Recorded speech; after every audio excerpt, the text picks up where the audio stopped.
Vous savez, la Bible dit que il est doux et agréable pour des frères d'être ensemble. C'est là que Dieu répand la vie et la bénédiction en abondance. Vous voyez, la communion fraternelle est une source de vie et de bénédiction. C'est bon d'avoir des frères, des sœurs avec qui partager la vie. La vie a trop de coups. Et la Bible même dit qu'il n'est pas bon d'être seul. C'est Dieu qui a dit ça. Dieu dit qu'il n'est pas bon d'être seul. Frère, si tu affrontes la vie seul, c'est pas bon. Tu peux devenir dépressif, tu peux devenir suicidaire, parce que la vie a beaucoup de tournures. Il y a trop d'imprévus qui peuvent tomber sur toi. Même quand tu as tout l'argent du monde, tu as besoin des autres. Alors, je veux ce matin que tu bénisses Dieu en quelques mots, quelques minutes plutôt, pour la vie des frères et des sœurs qu'il t'a donné, que ce soit tes frères de sang, donc biologique, ou tes frères dans la foi. Bénis Dieu pour chaque frère, chaque sœur que Dieu t'a donné dans la vie. Rends grâce à Dieu pour ses frères et sœurs. Parce que tous ces frères et ces sœurs, d'une manière ou d'une autre, contribuent à ton accomplissement, contribuent à te tailler, contribuent à te construire, contribuent à faire de toi l'homme que Dieu veut que tu sois, contribuent à t'aider à accomplir ta destinée. Alors bénis Dieu pour chaque frère, pour chaque sœur que Dieu t'a fait la grâce d'avoir dans la vie. Notre Dieu, nous te bénissons ce matin pour ces précieux dons que tu nous as faits au travers de nos frères, au travers de nos sœurs. Oui, nous voulons te dire merci pour notre famille biologique, mais aussi pour notre famille spirituelle, pour ces frères de sang que nous avons, pour ces frères dans la foi que tu nous as donné. Nous te sommes reconnaissants, nous apprécions ce que tu as fait pour nous. Béni sois-tu notre Dieu, sois loué, sois élevé. Amen. Tu diras peut-être le pasteur, comme lui, peut-être il a de bons frères et de bonnes sœurs, il dit ça. Mais écoute-moi, si Joseph n'avait pas les frères qu'il avait pour le jalouser, pour le vendre, il ne serait jamais devenu le Joseph qu'il a été. Donc, tous tes frères que tu as, qui posent de bons actes envers toi ou de mauvais actes, c'est prévu par Dieu. Dieu le sait avant. Et tout ça contribuera à te construire, à te bâtir, pour que tu sois l'homme que tu dois être. Donc, bénissons Dieu pour leur vie. Ne leur maudissons pas. Bénissons Dieu. Ils font ce que Dieu leur permet de faire dans notre vie. Amen. Frère, j'ai commencé à apprendre à apprécier chaque personne que Dieu met dans ma vie. Que ce soit mon père, ma mère, mes parents spirituels. Je les apprécie. Parce que Dieu a voulu que ce soit eux. Si j'avais un autre père, je ne serais pas l'homme que je suis aujourd'hui.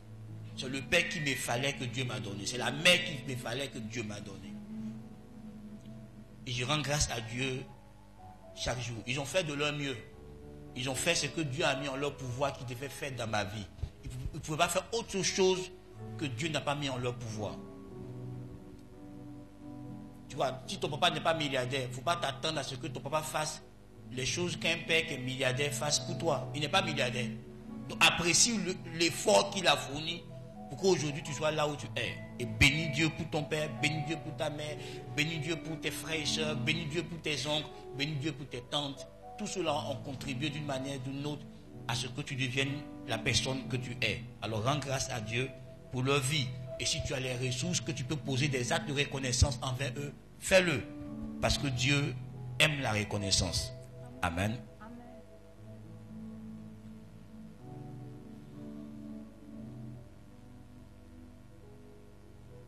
Merci. Notre Père, nous te rendons grâce et nous bénissons ton nom et nous soumettons nos esprits à l'écoute de ta parole. Que tout esprit captif ici soit ramené à l'obéissance de Christ. Merci d'ouvrir notre esprit et de nous donner la compréhension de ta parole. Merci de nous aider à prendre le bon chemin. La Bible dit que tu nous instruis, tu nous montres la voie à suivre. Ce matin, instruis-nous, montre-nous la voie à suivre, montre-nous la voie à emprunter. Ce matin, parle à nos cœurs, donne-nous l'éducation que tu veux nous donner. Nous sommes tes fils. Redresse-nous, montre-nous nos imperfections afin que nous les changeons. Montre-nous le plan que tu as pour nous.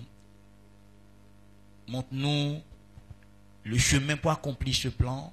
Parle-nous ce matin. Fais-nous du bien. Car Isaïe dit que tu nous instruis pour notre bien. Alors ce matin, instruis-nous pour notre bien dans le nom de Jésus-Christ.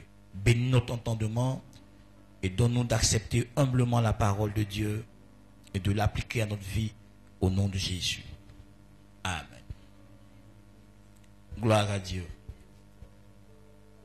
Je voudrais dire cette pensée et je veux que tu l'écrives et que tu y réfléchisses après. La valeur d'un principe réside dans sa pratique. La valeur d'un principe réside dans sa pratique. La valeur d'un principe réside dans sa pratique.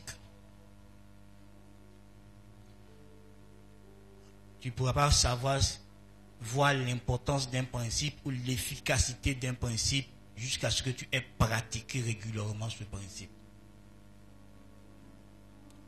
Dans tous les principes de vie que Dieu te donne, tu ne verras pas leur efficacité, leur impact si tu ne les pratiques pas. Donc il ne suffit pas d'accumuler des principes, mais il faut les mettre en pratique. Je veux que tu gardes cette pensée dans ton esprit et que tu revoies toute ton attitude face aux différents principes de vie que Dieu t'a donnés. Est-ce que tu as pris la peine de t'approprier ces principes, de les intégrer dans ta vie au quotidien pour que tu fonctionnes à partir de ces principes?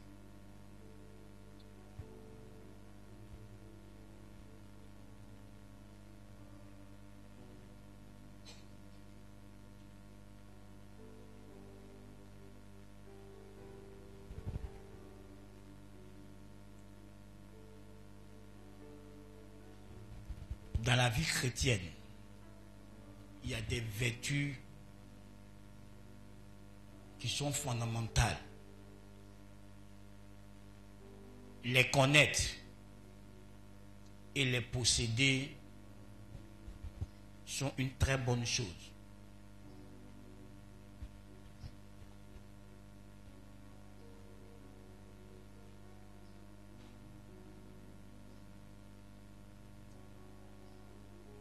Il y a des vertus fondamentales. Et parmi ces vertus, je peux citer la crainte de Dieu, l'humilité, le renoncement aux œuvres mortes, etc. Mais ce matin, je veux parler de l'une de ces vertus. Et cette vertu est capitale et fondamentale. Je veux parler de la soumission. Ne vous inquiétez pas les femmes, ce n'est pas de vous que je vais parler. Ne vous inquiétez pas, ce n'est pas de vous que je vais parler. Ne vous inquiétez pas aussi les enfants, ce n'est pas de vous que je vais parler. Mais je vais parler de nous. De notre soumission à notre Dieu. Parce qu'en qu'on parle de la soumission à l'autorité humaine, à l'autorité d'un mari, à l'autorité d'un pasteur, à l'autorité d'un père, à l'autorité d'un patron et autres, il faut d'abord comprendre la soumission envers la vraie autorité, l'autorité réelle, l'autorité suprême, l'autorité qui a suscité les autres autorités qui existent. Donc Dieu lui-même. Et c'est quelque chose de fondamental dans la vie chrétienne. C'est là que commence la vie chrétienne. Se soumettre à Dieu. Et ce matin, mon thème de ce matin, c'est soumettez-vous à Dieu. Soumettez-vous à Dieu.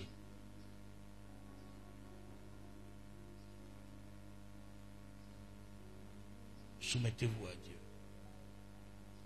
Ce n'est pas trop visible ici en Afrique, parce que les Africains sont beaucoup croyants.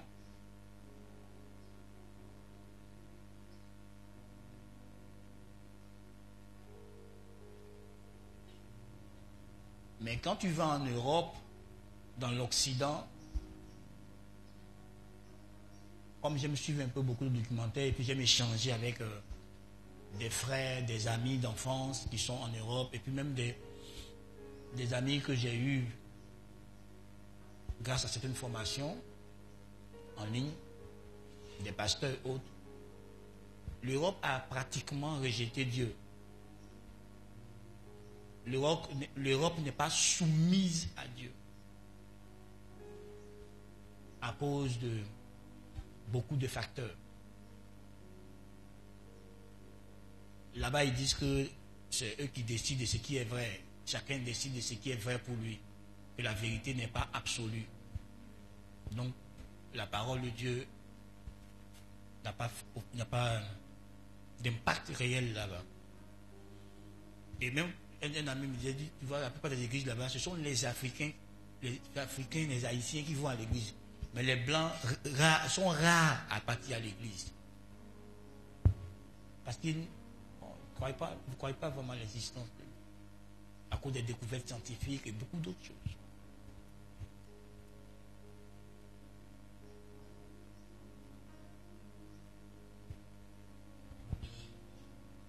Mais se soumettre à Dieu est une chose fondamentale de la vie chrétienne. C'est là que commence la vie chrétienne. Se soumettre à Dieu.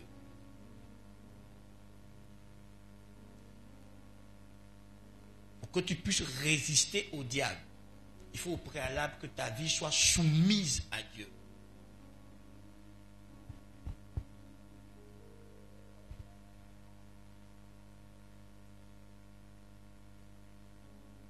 Je ne suis pas en train de dire de soumettre ta vie à un pasteur. Parce que tu ne pourras même pas reconnaître l'autorité de ton pasteur si ta vie n'est pas soumise d'abord à Dieu. Tu ne pourras pas reconnaître l'autorité de ton mari si ta vie n'est pas d'abord soumise à Dieu. Est-ce qu'on se comprend ce matin? Donc c'est vraiment important de comprendre ce principe de vie. Se soumettre à Dieu, notre créateur, notre architecte, le concepteur de notre vie, le concepteur de toutes choses, le créateur de toutes choses.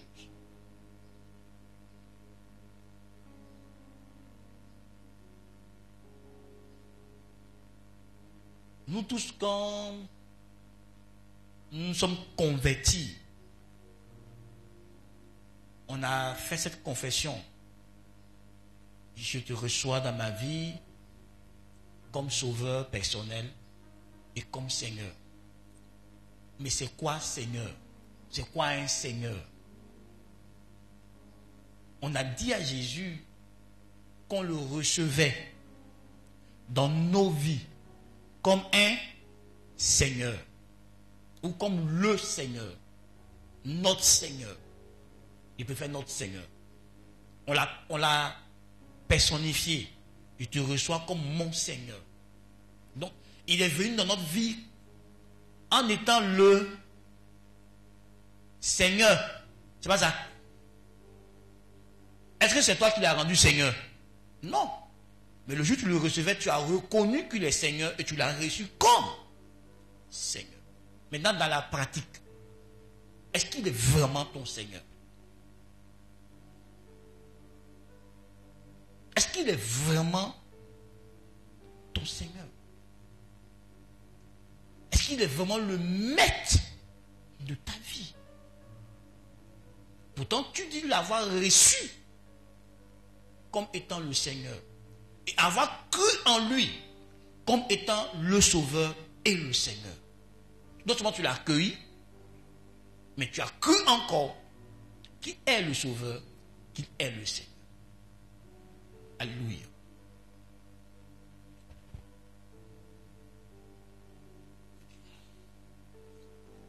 Enfin, c'est très intéressant ce que je vais te dire maintenant. Et ça va te donner à réfléchir ce matin. Et sache que ce n'est pas pour te culpabiliser, mais c'est pour te ramener à ce que Dieu veut. Dieu veut que ta vie lui soit soumise. C'est l'une des volontés de Dieu pour nous. C'est quoi un Seigneur? Le mot grec qui a été traduit par Seigneur, c'est kurios. Et quand tu dis le mot kurios, il y a 3 idées principales qui ressortent de ça. La première idée qui ressort, c'est que le Seigneur, c'est celui à qui une personne ou une chose appartient, sur quoi il a un pouvoir de décision. Le Seigneur, c'est celui à qui une personne ou une chose appartient et sur quoi il a un pouvoir de décision. C'est la première idée qui sort dans le mot kurios, dans sa définition. Donc quand tu dis Jésus est mon Seigneur, tu es en train de dire que je reconnais que j'appartiens à Jésus et Jésus a droit de décision sur moi. Donc un Seigneur, c'est celui à qui une personne ou une chose appartient et sur quoi ou sur qui il a un pouvoir de décision.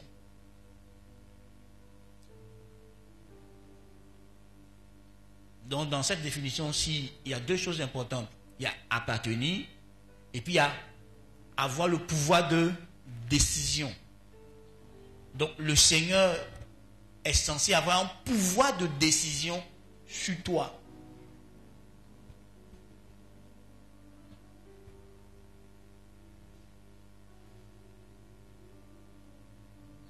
Tu lui appartiens. Donc tu vois, si tu vis avec la pensée que je m'appartiens à moi-même, tu n'as rien compris de ce que tu as fait quand tu as dit que tu veux que Jésus soit ton Seigneur. Du moment où tu as dit à Jésus d'être ton Seigneur, tu ne t'appartiens plus à toi-même. On se comprend? Tu ne t'appartiens plus à toi-même. Tu appartiens au Seigneur.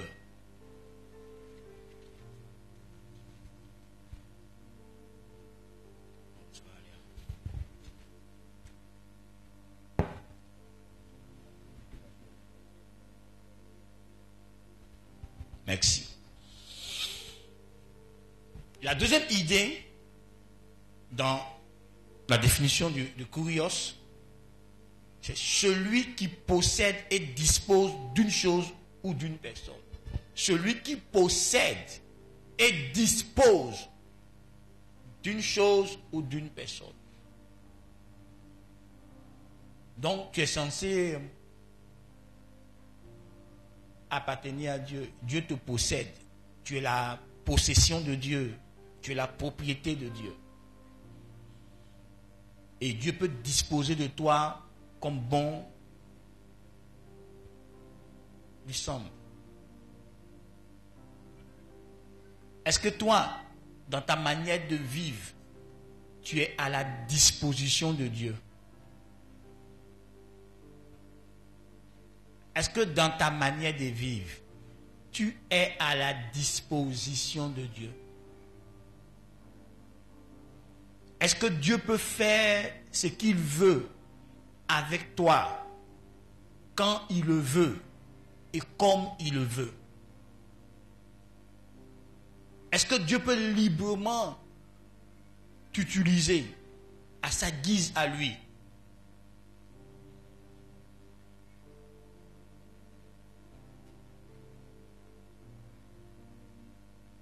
La troisième chose, la troisième idée, c'est le propriétaire, celui qui contrôle, celui qui a le contrôle sur une chose ou une personne, le maître, entre parenthèses, le maître. Donc Dieu, quand tu dis Jésus est mon Seigneur, tu te dis Jésus est mon propriétaire et qu'il a le contrôle sur moi. Est-ce que c'est vrai, mes amis? Est-ce que Dieu a le contrôle sur toi? Est-ce que Dieu te contrôle? Est-ce que Dieu est ton maître? Est-ce que quand tu observes, quand tu analyses ton style de vie au quotidien, tu peux dire, oui, Dieu contrôle ma vie? C'est ça le sens qu'on a dit à Jésus, sois notre Seigneur. On a accepté qu'il soit celui à qui on appartient. On a accepté qu'il soit celui qui a le pouvoir de décision sur nous. On a accepté d'être à sa disposition, d'être sa propriété personnelle et privée. On a accepté qu'il ait le contrôle sur nous. Mes amis, arrêtons-nous là quelques minutes et pensons ensemble. Méditons ensemble dessus. Est-ce que dans notre vie, ces trois choses, ces trois idées-là sont manifestes? Est-ce que quand on a dit que Jésus est Seigneur pour nous, il est notre Seigneur, on le reçoit et on croit qu'il est notre Seigneur, est-ce qu'on permet à Jésus d'agir sur notre vie, de prendre des décisions pour nous, de nous contrôler, de nous conduire, de nous guider, d'avoir le dernier mot sur nous? Est-ce qu'on est conscient qu'on appartient à Dieu et on vit d'une manière qui prouve qu'on appartient à Dieu? Ou on fait ce qu'on a envie de faire sans tenir compte de lui, sans tenir compte de Dieu? Comment on vit, mes amis? Quand nous-mêmes on a dit Jésus, viens dans notre vie, sois notre Seigneur, sois notre Sauveur. Maintenant, on accepte la partie de Sauveur là. Mais la partie de Seigneur où on doit tout contrôler, tout gérer, tout guider dans notre vie, tout mener, on refuse. Frère, toi-même tu as dit Jésus soit mon Seigneur. Maintenant tu n'as pas une vie soumise à ton Seigneur. C'est quoi se soumettre à Dieu? Je suis toujours parti dans l'origine des mots, hein, parce que mon daddy dit qu'il faut qu'on travaille bien pour Dieu. Il ne faut pas en dire des choses que Dieu n'a pas dit. Bon, le mot grec, c'est trop lourd pour vous.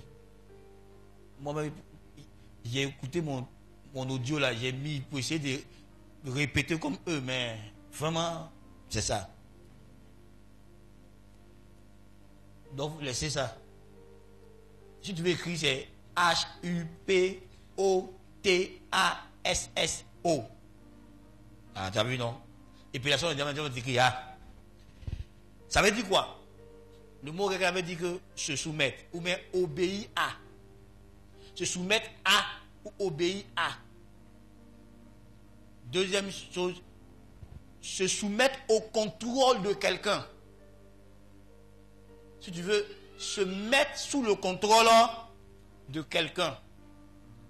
Soumission, soumis, soumettre, se mettre sous le contrôle de quelqu'un. C'est toi-même qui te met sous le contrôle de celui à qui tu veux te soumettre. Ça veut dire quoi encore? Ça veut dire se placer sous le commandement, sous l'autorité, sous les ordres de quelqu'un ou d'un chef. Dans le cadre militaire, dans le sens militaire, c'est placer des troupes sous le commandement d'un chef. Dans notre cas à nous, c'est se placer nous-mêmes sous le commandement de Dieu. Rappelez-vous que la Bible dit que Jésus est le chef suprême de l'Église.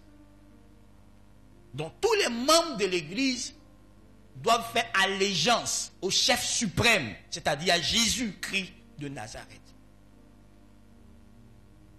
Et on se place soi-même sous l'autorité, sous les ordres de Jésus, sous le commandement de Jésus. Donc se soumettre, c'est se placer sous le contrôle de Jésus. Se soumettre à Dieu, c'est se placer sous le contrôle de Jésus. C'est se mettre sous le contrôle de Jésus. C'est accepter que Jésus contrôle ma vie. Donc tu vois, si tu dis que je suis chrétien et que Jésus ne contrôle pas ta vie, en d'autres termes, ça veut dire que tu ne l'as pas encore accepté et reconnu comme étant ton Seigneur. Tu ne peux pas être chrétien sans que Jésus ne contrôle ta vie.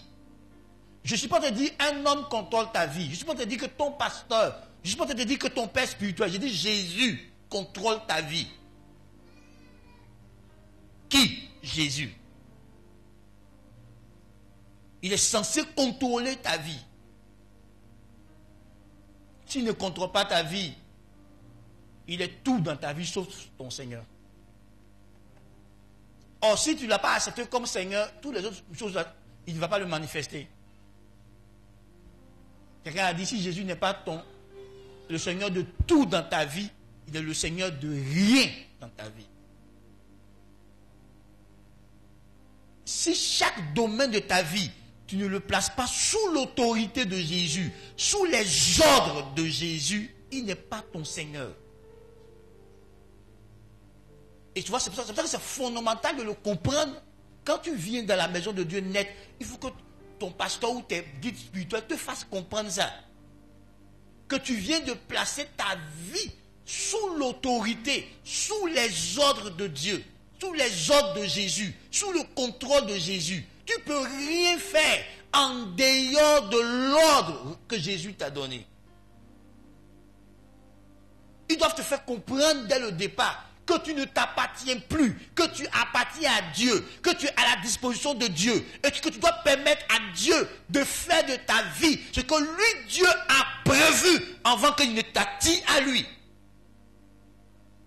Et quand, dès le départ de ta vie chrétienne, tu n'as pas compris ça, tu ne peux pas avoir une vie chrétienne de qualité. On ne fait pas ce qu'on veut dans la maison de Dieu. On fait ce que Dieu veut.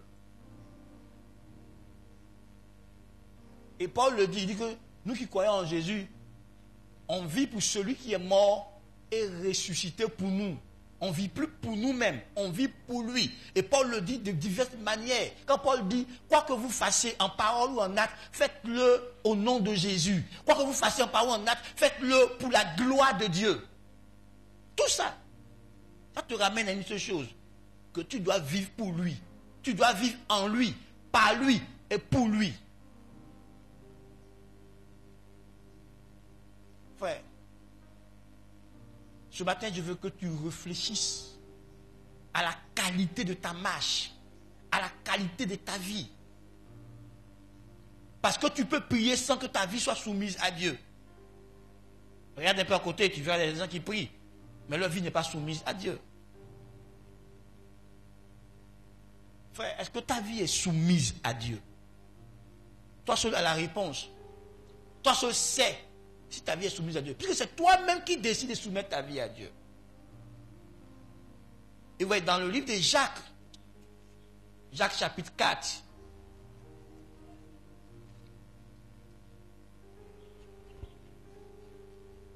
le verset 6 et 7, je vais lire.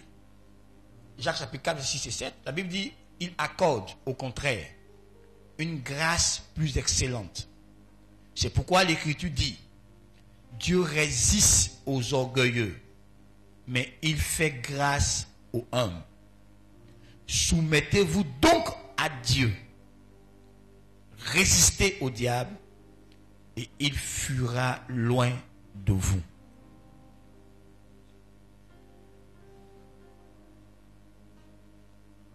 Ouais, ce texte-là, quand tu lis du verset 1 jusqu'au verset 11, ça nous parle de comment, si tu veux, l'idée principale, c'est comment résister aux convoitises mauvaises, aux passions qui font la guerre dans notre âme, contre lesquelles nous luttons, et qui font que souvent, entre nous, les frères en Christ, il y a aussi des guerres internes, donc des guerres externes. Et c'est au cours de cet enseignement que l'apôtre Jacques donne cette idée de se soumettre à Dieu. Oui, si tu ne te soumets pas à Dieu, tu ne peux pas contrôler ton monde intérieur. Et si tu ne contrôles pas ton monde intérieur, tu ne peux pas contrôler ton monde extérieur. C'est le monde intérieur qui contrôle le monde extérieur. Et le monde intérieur ne peut être contrôlé que quand toi tu fais allégeance à Dieu, quand tu te soumets à Dieu. C'est là que tu pourras contrôler tes pensées, contrôler tes passions et autres. Vous vous rappelez que l'un des fruits de l'esprit, l'une des tâches plutôt du fruit de l'esprit, c'est la maîtrise de soi. Donc c'est le Saint-Esprit qui peut te rendre maître de toi-même. Sans le Saint-Esprit, tu ne peux avoir de contrôle sur toi-même. Contrôler tes pensées, contrôler ton langage ou ta langue, contrôler tes émotions, contrôler tes actions. Sans le Saint-Esprit, tu ne peux contrôler ton monde intérieur. Et si tu ne contrôles pas ton monde intérieur, tu ne contrôles pas aussi le monde extérieur de ta vie. C'est pourquoi il est important de se soumettre à Dieu. Tu ne peux pas avoir une vie vraiment équilibrée, une vie vraiment ordonnée, une vie vraiment stable, sans qu'au préalable, tu aies soumis ta vie à Dieu. Écoute-moi, tu n'auras jamais le contrôle de ta propre vie tant que Dieu ne contrôle pas ta vie. Tu sentiras toujours que ta vie est déséquilibrée, désordonnée. Tant que le Dieu d'ordre ne contrôle pas ta vie. Frère, ce n'est pas facultatif. C'est absolu. Chacun doit prendre la décision. Chacun doit prendre la résolution de soumettre sa vie à Dieu. De placer sa vie volontairement sous le contrôle de Dieu. Alléluia. Frère, après la définition, je veux que tu comprennes comment s'y prendre. De quelle manière on procède pour que sa vie soit soumise à Dieu. Pour soumettre sa vie à Dieu. De quelle manière on procède? Comment on s'y prend?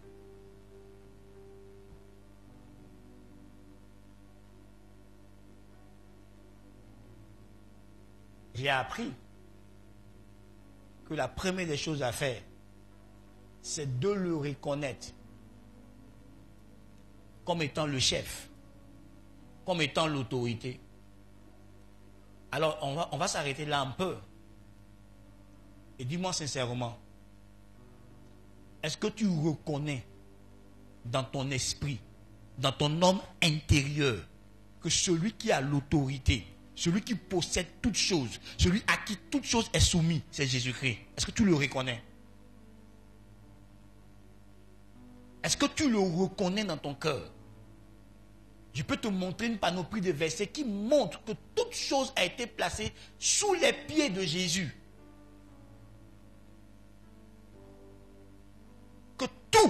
été soumis à Jésus. Quand Jésus revient de la mort, il dit à ses disciples, tout pouvoir m'a été donné dans les cieux, sur la terre. Paul, sous révélation de Dieu, écrira, lorsque le nom de Jésus est prononcé, toutes choses dans les cieux, sur la terre et sous la terre, fléchissent les genoux et déclarent que Jésus est Seigneur. Est-ce que tu as reconnu dans ton cœur, dans ton homme intérieur, que l'autorité, c'est Jésus? C'est lui l'autorité suprême. C'est lui le maître de toutes choses. C'est lui le commandant en chef de toutes choses. L'Éternel des armées. Toutes les armées sont sous son autorité. Tous les rois de la terre sont sous son autorité. C'est pour ça qu'on l'appelle le roi des rois. Tous les seigneurs de la terre sont sous son autorité. Quand il prononce Jésus est le Seigneur des seigneurs. C'est-à-dire qu'il n'y a aucune autorité qui peut supplanter Jésus. Parce que eux tous, c'est de lui qu'ils reçoivent leur autorité. Toute autorité vient de Dieu. C'est écrit en Romains 8, en Romains 13 plutôt. Est-ce que toi tu reconnais dans ton cœur que le maître de la vie, c'est Jésus? Celui qui maîtrise la vie, qui tient la vie sous son contrôle absolu, c'est Jésus. Est-ce que tu le reconnais?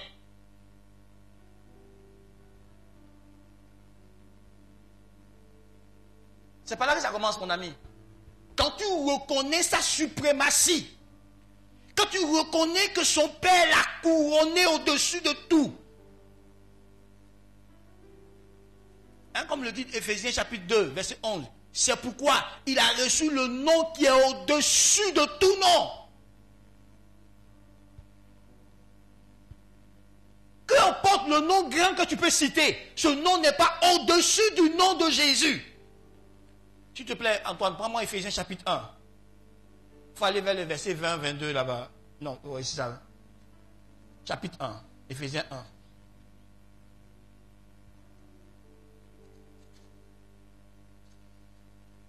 Précisément, commence au verset 20 jusqu'au verset 23. Lis-le pour moi, 20 à 23. Frère, écoutons attentivement, ensemble. Écoutons ensemble.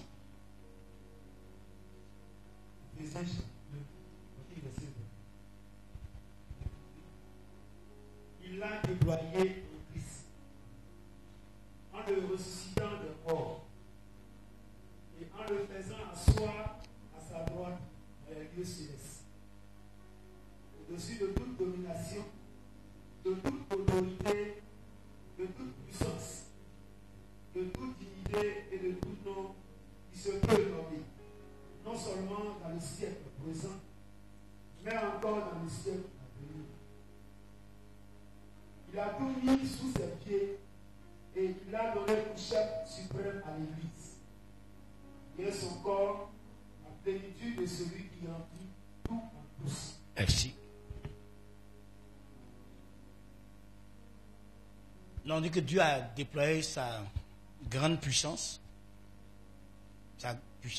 là, l'efficacité de sa puissance pour ressusciter Jésus d'entre les morts et pour le faire asseoir dans une position de domination, de victoire, au-dessus de tout.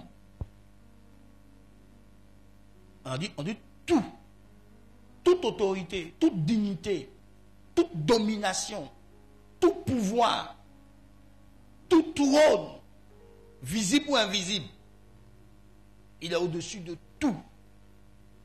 Tout nom qu'on peut nommer dans ce siècle présent, même dans le siècle à venir, Jésus est au-dessus de tout.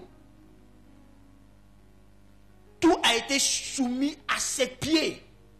Donc, est-ce que toi, tu reconnais ça, toi, chrétien? Est-ce que tu reconnais que l'autorité, c'est Jésus et que Jésus détient tout pouvoir? Il est l'autorité suprême. Il n'y a rien qui échappe à son contrôle. Et Daniel le dit. Il est le maître des temps et des circonstances.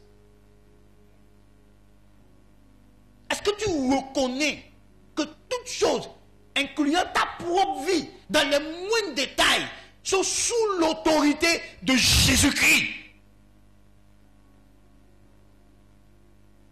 Si tu ne l'as pas encore perçu, tu n'as pas encore cette révélation que Jésus est l'autorité qui contrôle tout, tu ne te soumets pas à lui.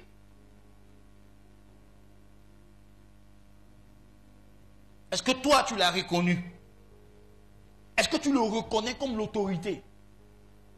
Tu vois, même ton obéissance à la parole de Dieu dépend de ça, de cette reconnaissance de l'autorité de Jésus. Parce que si tu comprends ça, tu comprendras que c'est l'autorité qui a parlé dans la Bible. C'est Jésus l'autorité qui parle, c'est sa parole. Et tu ne vas pas discuter la parole de l'autorité. Tu ne vas pas t'opposer à la parole de l'autorité, tu te soumettras à la parole de l'autorité. Tu exécuteras ce que l'autorité a dit. Tu exécuteras l'ordre que l'autorité a donné. Et dans la Bible, ce que Dieu dit, ce sont ses ordres à lui. Et donc, si tu ne reconnais pas l'autorité de Dieu, tu ne te soumets pas à sa parole. Oh, bien-aimé, c'est par là que commence la soumission à l'autorité. C'est quand tu reconnais que Jésus est l'autorité.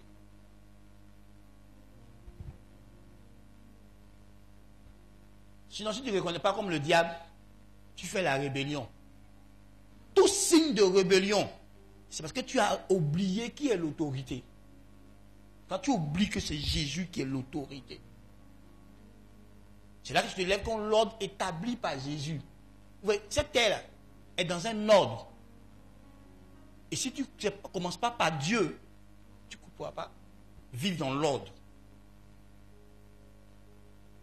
On dit la femme est soumise à son mari, le mari est le chef de la femme, Christ est le chef du mari et Dieu est le chef du Christ. C'est un ordre. Donc il y a un ordre dans lequel Dieu a conçu tout ça. Et ça commence par lui. Tant que tu n'as pas reconnu Jésus et lui donné la place que son Père lui a donnée, la place d'autorité qu'il a dans ta propre vie, sache que rien n'est sous ton contrôle. Le diable veut qu'on croie que nous sommes capables de conduire nos vies, de contrôler nos vies. Mais c'est archi faux. Ou c'est Dieu qui contrôle ta vie, ou c'est Dieu qui est ton conducteur, ou c'est Dieu qui est ton guide, ou c'est Dieu qui est ton leader, ou c'est le diable qui va gérer ta vie et diriger ta vie. Nul ne peut servir 2 maîtres. On en reviendra tout à l'heure. Mais j'insiste sur ce point. J'insiste sur ce point. Est-ce que où tu es assis là, tu as donné à Jésus sa place qui lui revient dans ta vie, sa place d'autorité, sa place de chef suprême? Est-ce que tu lui as donné ça dans ta vie? Oui, dimanche passé, tu as prêché que tu as l'autorité. Mais pour que cette autorité se manifeste, il t'a dit que tu dois vivre soumis à cette source-là. Christ lui-même. Je crois que ce matin, je viens continuer mon enseignement dans ce sens. Si Christ, tu n'as pas placé Christ à sa place, tu vas exercer quelle autorité, quel pouvoir? Il est la source de tout pouvoir. Le pouvoir que tu as vient de lui. Maintenant, tu es en conflit avec lui. Tu es rebelle à Dieu. Tu es là où Dieu ne te veut pas. Tu vis dans un quartier où Dieu ne te veut pas. Tu fais les choses que Dieu ne veut pas. Et tu espères dominer là-bas. Tu ne peux pas dominer, mon ami. Tu n'es pas sur le territoire qu'il t'a donné. Tu es sur le territoire qui n'est pas à toi. Il y a un autre qui a l'autorité sur le territoire. Et tu vas t'écraser parce que tu n'es pas dans ta sphère d'autorité.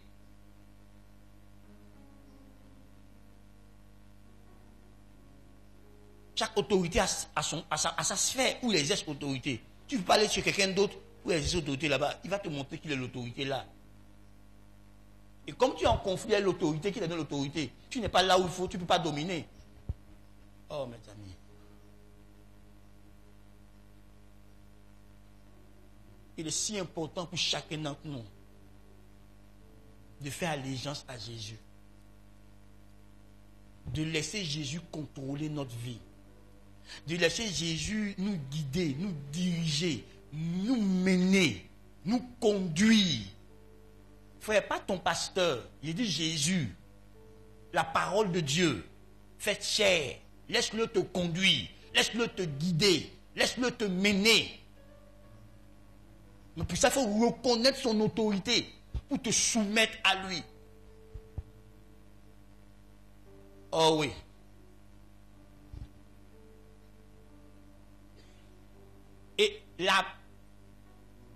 l'attitude qui tue, quand tu as reconnu l'autorité de Jésus, tu es obligé de renoncer à toi et à tout. Si tu n'as pas renoncé à toi, tu ne pourras pas te soumettre à Jésus. Ouais, dans le jardin de Gethsémani, Jésus a fait quoi? Il a renoncé à sa volonté. C'est pour ça qu'il a pu faire ce que son père voulait. Obéir, c'est exécuter la volonté de quelqu'un d'autre. Donc si Jésus voulait garder son autorité, il n'allait pas se soumettre à son père. Donc il a renoncé à sa volonté pour faire la volonté de Dieu. Mes amis, la Bible dit que tu ne peux pas suivre Jésus si tu n'as pas renoncé à toi et à tout. Tu ne peux pas le suivre. Il faut d'abord renoncer à soi. Frère, tu ne peux pas suivre l'autorité de Christ et suivre la voie qu'il a tracée pour toi si tu n'as pas renoncé à toi, renoncé à tout. Et nous, on n'a pas renoncé à nous. On veut se faire plaisir. On veut accomplir nos volontés. On veut exécuter nos volontés sans tenir compte de la volonté de Dieu nous concernant. Ouais. Renonce à toi. Sinon, tu ne peux pas faire ce que Dieu veut. Tu ne pourras pas être soumis à Dieu. Tu ne pourras pas obéir à Dieu. Tu ne pourras pas être sous le contrôle de Dieu. Tant que tu n'as pas renoncé à toi, tu risques de t'opposer à Dieu. Vous voyez, écoutez-moi. Réfléchissons ensemble ce matin, mes amis. Comment se fait-il que nous, on peut s'asseoir et puis oser dire non à Dieu? Quand Dieu nous propose son plan, quand Dieu nous propose sa volonté, quand Dieu nous propose ce que lui il a décidé pour nous avant de nous engendrer sur la terre, pourquoi on refuse? Est-ce que tu sais que de manière inconsciente, tu es en train de dire à Dieu que tu es plus intelligent que lui? Que toi, ton jugement est supérieur pour lui. Que quand tu as jugé l'homme qui t'a donné là, il n'est pas parfait, donc tu ne le veux pas. Quand tu as jugé le chemin qu'il veut que tu empruntes là, ce chemin n'est pas bon pour toi.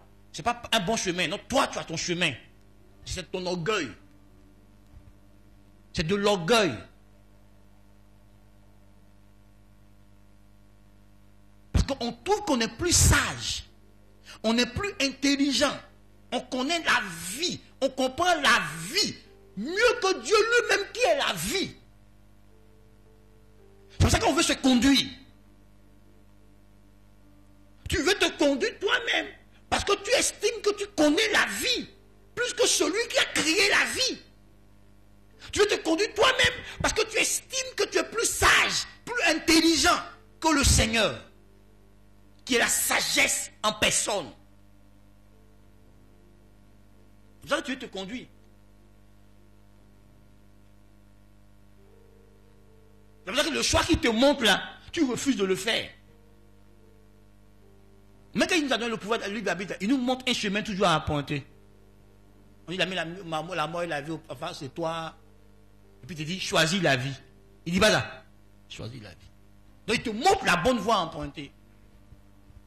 Et il veut que tu le suives librement. Mais pour que tu le suives librement, il faut le reconnaître. Il faut reconnaître ce qu'il est. C'est là que tu peux le suivre librement. Frère, quand tu refuses d'emprunter le chemin de Dieu, c'est de l'incrédulité. C'est-à-dire que tu ne lui fais pas suffisamment confiance. Tu dis que Dieu n'est pas suffisamment digne de confiance à tes yeux pour lui obéir. Il n'est pas digne de confiance à tes yeux pour suivre sa stratégie, pour suivre sa méthode, pour suivre la manière qu'il veut que tu fasses la chose. Donc tu vas faire pour toi-même. Parce que tu es plus sage que Dieu. Tu es plus intelligent que Dieu. Tu connais plus que Dieu. Il t'a fait grâce de connaître un peu. Maintenant, toi, tu connais plus que lui. Lui qui est la connaissance. Lui qui détient la science de toutes les sciences. Lui que la Bible dit, il est omniscient. Il sait tout. Il maîtrise toutes choses de manière excellente et parfaite. C'est lui que toi, tu défies chaque chose dans ta vie. Moi, je peux faire mon propre choix en dehors du choix de Dieu. Parce que je suis très sage. Parce que je suis très intelligent. parce que je sais de quoi est fait demain. Dieu n'a qu'à m'excuser. Je déciderai moi-même. Frère, on le fait, non? Est-ce qu'on ne le fait pas? On le fait tous. Même moi qui n'étais pas, il fait ça aussi. Donc la parole là me concerne comme ça te concerne. C'est à nous tous que Dieu te parle ce matin. C'est à nous tous que Dieu te dit, soumettez-toi. Soumets-toi. Hé, petit, soumets-toi. C'est à nous tous qui parle. Frère, pourquoi tu ne cherches pas à découvrir le plan de Dieu pour ta vie? Et puis tu veux que Dieu accepte ton plan. Parce que tu te fais plus confiance à toi-même qu'à lui. Mais c'est moi qui marche par la foi ici, là. On le verra nous, mais nous tous, non. Ça peut aller. Est-ce que je t'explique parler à toi ce matin? Maintenant, est-ce que tu entends la voix de Dieu? Ce matin, est-ce que tu entends la voix de Dieu? Est-ce que Dieu parle à ton cœur là-bas? Pourquoi quand il y a un problème dans vos vies, vous voulez les régler vous-même? Vous ne partez pas dans la présence de Dieu pour soumettre le problème à Dieu, pour demander à Dieu, qu'est-ce que je fais? Parce que vous pensez que vous connaissez la vie plus que lui. Mais je reviendrai tout à l'heure à ça quand je parlerai des signes ou les preuves d'une vie soumise à Dieu. Vraiment là, je vais parler comment on se soumet à Dieu. Il faut renoncer à soi. Et quand tu renonces à toi, tu porteras ta croix chaque jour naturellement. Même quand Dieu te montrera un chemin qui est difficile selon toi, tu l'emprunteras. Parce que tu sais que c'est Dieu qui a dit ça. Que peu importe la souffrance en face de toi, sur le chemin de ce que Dieu a dit, tu le feras. Tu ne chercheras pas à te détourner.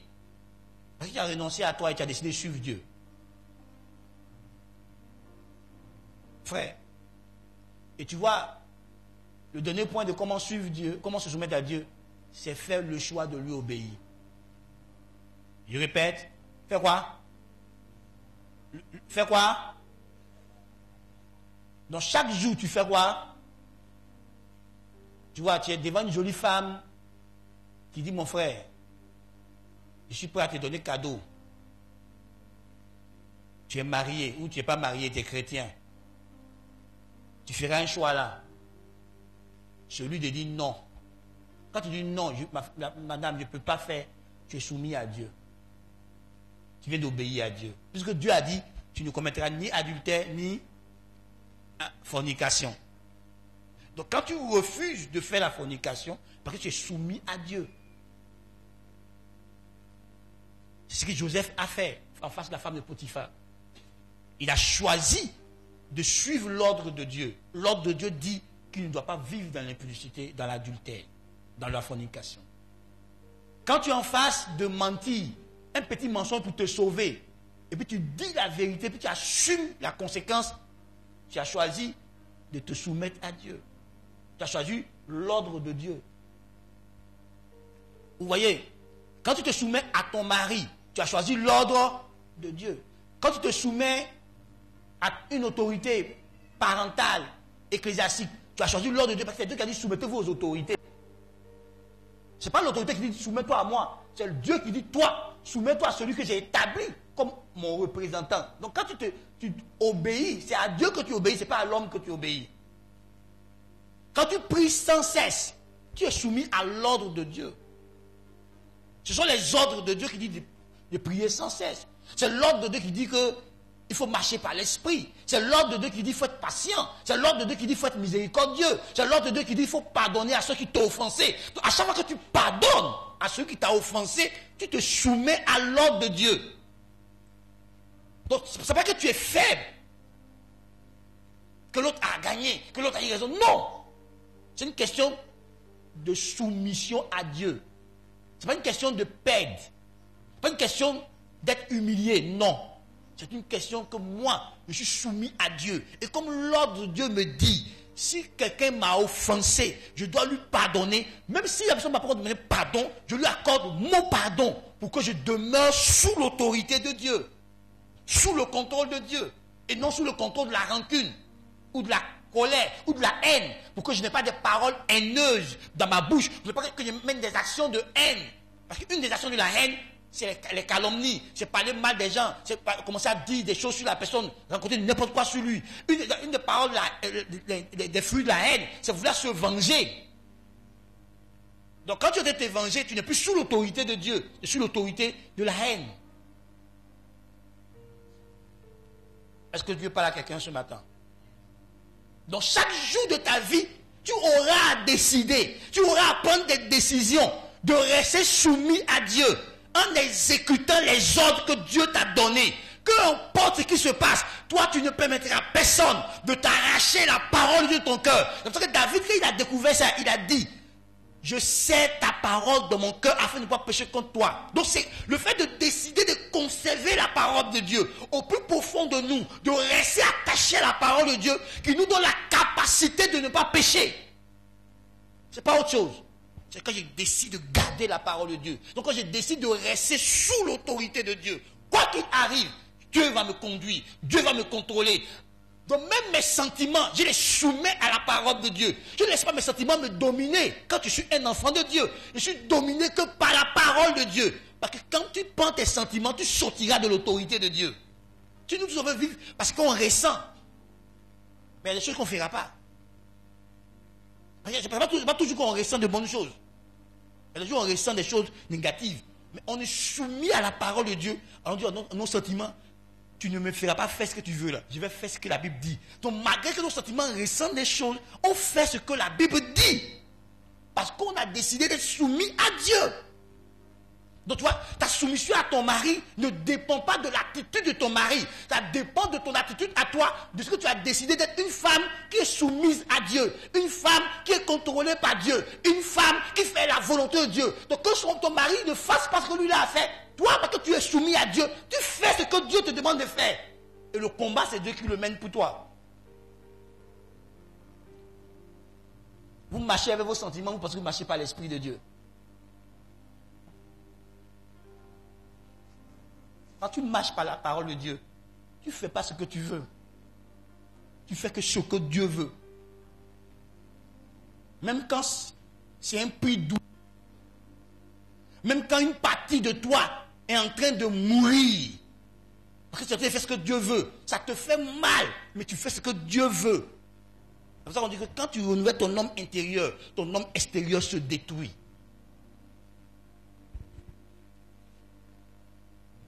Enfin, pas parce que les autres ne peuvent pas faire ce que toi tu fais. Mais parce qu'ils ont décidé. Ils ont fait le choix d'être soumis à Dieu. Souvent tu parais comme faible devant les gens. Parce que tu fais ce que Dieu veut. C'est pas ce qui est arrivé à Jésus. Hérode, Pilate, eux tous pensaient que c'est eux qui décidaient pour lui. Jésus a dit: je ne suis pas en tes mains, je ne suis pas en ton pouvoir. C'est mon Père qui m'a remis en tes mains. Est-ce que les gens ne pensaient pas que Jésus était faible? Parce qu'il était soumis à ce que son Père dit. Pierre a voulu le défendre. Jésus a dit: écoute-moi, je suis capable de faire venir des légions d'anges tout de suite. Mais mon papa dit qu'on doit m'arrêter de me tuer. Donc moi, Jésus, je suis soumis à ça. Tu vois, écoute-moi. C'était douloureux pour Jésus de monter à la croix, de faire cette volonté de son Père. C'était douloureux pour lui. La preuve en est que sa souffrance, sa sueur est devenue comme du sang. C'était douloureux pour Jésus. Au point où son Père était obligé d'envoyer un ange pour le fortifier. Mourir à la croix n'était pas quelque chose de simple pour lui. Il était conscient. La première fois, avant d'entrer à Gethsemane, il a dit quoi? Il dit: mon âme est troublée jusqu'à la mort. Son âme était en lutte. Mais Jésus s'est soumis à la volonté de son Père. Ne pensez pas que quand ceux qui obéissent à Dieu ne payent pas un prix, ils payent un prix pour garder la parole de Dieu. Tu l'as offensé, tu l'as manqué de respect, mais il te fait du bien. Mais il ressent quelque chose, il renonce à quelque chose pour faire ce que lui il a fait. Oui, tu es gonflé. Et puis lui, il n'est pas gonflé. C'est pas que tu es fort. C'est parce que tu es faible que lui, il est comme ça devant toi. Parce que s'il veut prendre lui son autorité contre toi, il va te détruire. Vous voyez, souvent les enfants donnent des défis à leurs parents ne réagissent pas. Pourquoi? Le papa sait, ou la maman sait dans quelle position elle est vis-à-vis de toi. Et puis, il ferme. il s'humilie. Et tu penses que tu es fort. Non, tu n'es pas fort. Frère, écoute-moi. Chaque jour, on choisit d'obéir à Dieu. On choisit de se soumettre à Dieu. Mais pourquoi? Parce qu'on a déjà fait le choix de se soumettre à lui. C'est ce choix-là qu'on assume au quotidien en obéissant, en exécutant les ordres de Dieu, en faisant ce que Dieu attend de nous. Parce qu'on a déjà décidé que nous, on veut vivre sous l'autorité de Dieu. Et qu'on sait que le péché nous fera sortir de l'autorité de Dieu. Alors on refuse de vivre dans le péché. Parce qu'on a déjà décidé de se soumettre à Dieu. Frère, est-ce que tu fais le choix est-ce que tu as fait le choix de te soumettre à Dieu? Ça ne dépend pas des circonstances de ta vie. Ça dépend du choix que tu as fait de te soumettre à Dieu. Donc ça ne dépend pas des circonstances. Il n'y a pas des circonstances où on obéit à Dieu, des circonstances où on désobéit à Dieu. Ça n'existe pas. Si tu as décidé d'obéir à Dieu dans toutes les circonstances, dans toutes les saisons de ta vie, tu obéis à Dieu. Mes amis, sommes-nous soumis à Dieu? Réfléchissons ensemble ce matin. Est-ce que toutes les circonstances de nos vies, nos sentiments, nos habitudes, nos émotions, nos croyances sont soumis à Dieu? Est-ce que Dieu a le contrôle dessus? Donc c'est un choix. Et quand tu as fait ce choix, toute ta vie tu assumeras ce choix. Toute ta vie, tu exécutes le choix. Soumettez-vous à Dieu et résistez au diable. Tu ne peux pas faire opposition au diable. Tu ne peux pas aller contre le diable, contre le calomniateur. Si au préalable, Dieu ne contrôle pas ta vie. Satan est un rusé, un manipulateur. Il va te manipuler de manière subtile, frère. Même avec la propre parole de Dieu. Quand il attaquait Jésus, il a dit ça. Il dit, dans sa deuxième tentation, il dit, si tu es fils de Dieu, jette-toi. Parce qu'il ordonnera à ses anges. Parce qu'il a écrit que. Il a cité les Écritures. Et puis Jésus lui a dit, il a aussi écrit. Donc quand tu ne maîtrises pas les scènes d'Écriture, le diable peut utiliser même les scènes d'Écriture pour t'égarer, pour te perdre. Regarde autour de toi, même dans le milieu évangélique, il n'y a pas des pasteurs qui enseignent des hérésies. Ce n'est pas la Bible qui dit qu'ils leur a appris ça. Hein? Quelqu'un ne dit pas qu'on doit faire la polygamie, que c'est Dieu qui a dit ça. Quelqu'un ne dit pas qu'avant de marier une femme, il faut la goûter, que c'est Dieu qui a dit ça. Hein? Il ne dit pas ça. Il dit ça dans la Bible, non. Il y a un mec qui dit que lui est Jésus baoulé. Que lui est Jésus en personne. Est-ce que la Bible n'a pas dit ça? Vous aurez des faux Christ. Il y a un qui dit que lui est Jésus. Il y a une autre femme aussi qui dit qu'elle est Jésus. Et quand tu les écoutes parler là, il raconte des bêtises. Des choses non scripturaires. Donc tu vois, on peut prendre la Bible. Le diable peut prendre la Bible et puis t'égarer avec.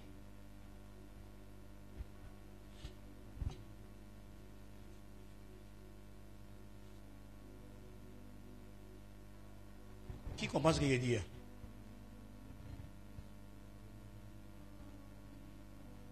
Mon ami, je te pose ma question. Et puis tu réponds à ton cœur. C'est entre toi et puis Dieu. Moi, je pose la question, toi tu réponds. À ce stade de l'enseignement, es-tu soumis à Dieu? Au stade où on est arrivé à l'enseignement, ce que tu viens d'écouter, est-ce que tu peux affirmer que je suis soumis à Dieu? Est-ce que tu peux dire, moi je reconnais avoir placé ma vie sous le contrôle de Dieu? Est-ce que tu peux le dire?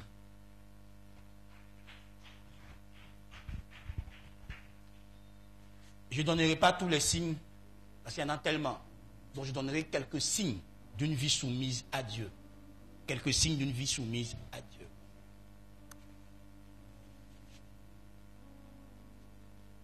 Quelques signes d'une vie soumise à Dieu. Il y a tellement de signes pour démontrer que cette personne-là, sa vie est soumise à Dieu. Sa vie est sous l'autorité de Dieu.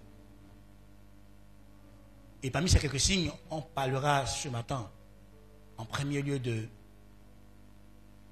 consulter Dieu avant toute chose. Consulter Dieu avant une chose. Avant de faire quoi que ce soit, tu consulteras Dieu. Tu chercheras l'avis de Dieu. Tu chercheras l'accord de Dieu, l'approbation de Dieu. Je veux faire ça. Est-ce que Dieu est dedans? Tu chercheras ça d'abord. Tu ne te lanceras dans aucun projet, dans aucune activité, dans aucune œuvre, sans au préalable avoir la garantie à l'intérieur de ton cœur que Dieu est dedans. Que Dieu veut que je fasse ça. Que c'est la volonté de Dieu pour moi. Tu ne t'engageras dans aucun projet de vie sans te rassurer au préalable que c'est le projet de vie de Dieu pour moi. Ceux qui sont soumis à Dieu consultent l'Éternel avant de faire quoi que ce soit. Pourquoi? Parce qu'ils sont des hommes qui ne s'appuient pas sur leur propre sagesse. Ils s'appuient sur la sagesse de Dieu pour vivre, pour bâtir leur vie. Donc ceux qui sont soumis à Dieu consultent Dieu. Ceux qui sont soumis à Dieu font la volonté de Dieu. C'est le deuxième signe. Font la volonté de Dieu en toutes choses, en toutes circonstances et en tout temps et en tout lieu. Peu importe les saisons de leur vie, ils font ce que Dieu veut. Peu importe les circonstances dans lesquelles ils se retrouvent, la situation dans laquelle ils sont, ils feront ce que Dieu leur dit de faire. Peu importe la chose, ils chercheront Dieu, ils feront ce que Dieu leur dit de faire. Donc leur vie est caractérisée par l'accomplissement de la volonté de Dieu, par une vie d'obéissance.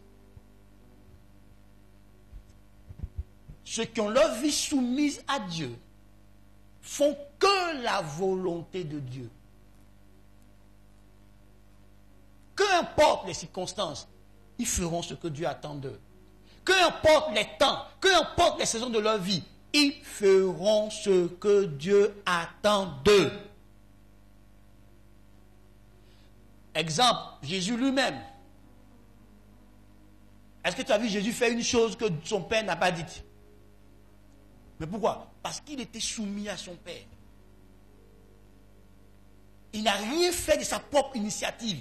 Il a fait tout ce que son Père a annoncé qu'il devait exécuter, qu'il devait accomplir.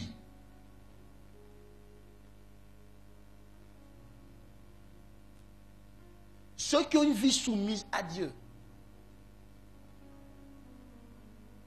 ont une vie d'humilité.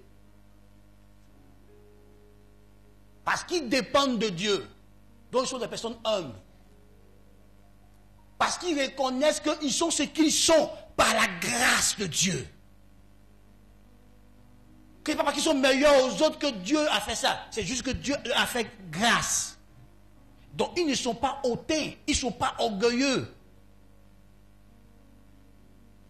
Ils reconnaissent la grâce de Dieu dans leur vie et ils célèbrent la grâce de Dieu dans leur vie. Ils ne sont pas hautains. Ils sont humbles. Parce qu'ils reconnaissent que ce qu'ils sont ou ce qu'ils ont, c'est Dieu qui leur a fait grâce. C'est Dieu qui leur a accordé cette grâce.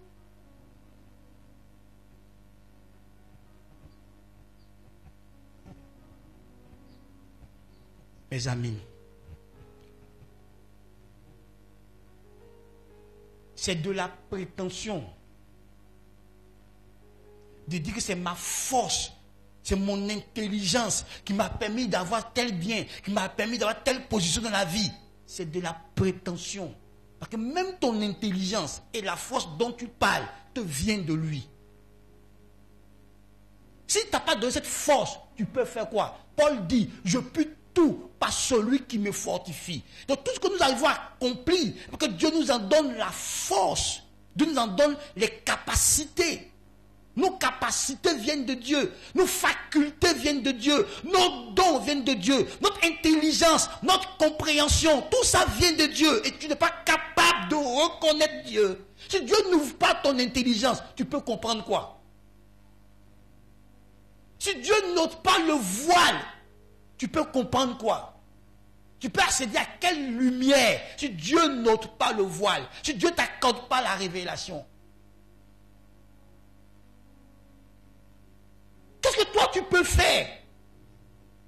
Si Dieu ne met pas en ton pouvoir, Paul même écrit dans le livre de Romains chapitre 7, qu'on a le désir de faire le bien, mais on n'a pas le pouvoir de le faire. On veut bien faire, mais tant que Dieu n'a pas le pouvoir, on n'arrive pas à le faire. Donc tout bien qu'on fait, c'est Dieu qui nous a rendu capables de le faire. Tout ce que tu accomplis, c'est la grâce de Dieu, c'est le soutien de Dieu, c'est le secours de Dieu, c'est l'aide de Dieu, c'est l'assistance de Dieu. Tu peux faire quoi sans la grâce de Dieu? Tu peux faire quoi sans l'onction de Dieu? Tu peux faire quoi sans les capacités, les dons que Dieu a mis en toi? Et on n'est pas capable d'être humble et célébrer Dieu. Ceux qui ont une vie soumise à Dieu ont une vie pleine de louanges et d'adoration. Ils passent leur temps à louer et à célébrer Dieu parce qu'ils reconnaissent que c'est Dieu qui a fait d'eux ce qu'ils sont. Donc ils passent leur temps à rendre la gloire, à rendre la louange à Dieu.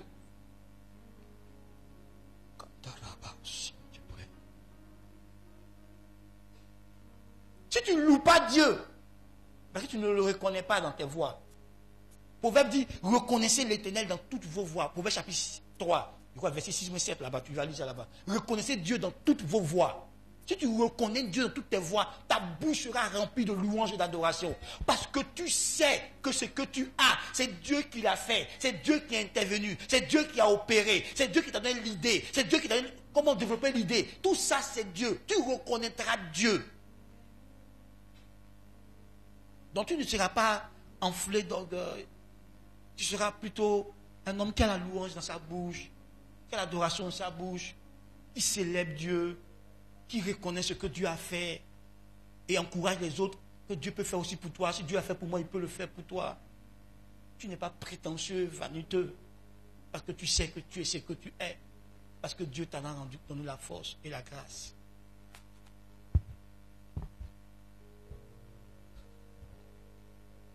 Quand un homme est soumis à Dieu, tu verras la foi. Tu verras qu'il a une vie de foi. Pourquoi? Parce qu'il compte sur Dieu pour vivre. Il compte sur Dieu. La Bible dit que le juste vivra par la foi. Donc il a mis tout son poids sur Dieu. Il compte sur Dieu. Donc il dépend de Dieu. Et pour dépendre de Dieu, il faut lui faire confiance. C'est la foi qu'on a en lui qui nous rend dépendants de lui. Comme je crois en ses capacités, comme je crois en qui il est, comme je crois en ses capacités, alors je dépends de lui. Donc ceux qui dépendent de Dieu, qui sont soumis à Dieu, ont une vie de foi, parce qu'ils font confiance à Dieu. C'est pour ça que pour tout, ils consultent Dieu. C'est pour ça que pour tout, ils recherchent l'approbation de Dieu. Ils ne se confient pas en leur propre capacité. Ils se confient en Dieu, pas en leur capacité. C'est pour ça qu'ils ne dépendent pas de leur force, ils dépendent de la force de Dieu.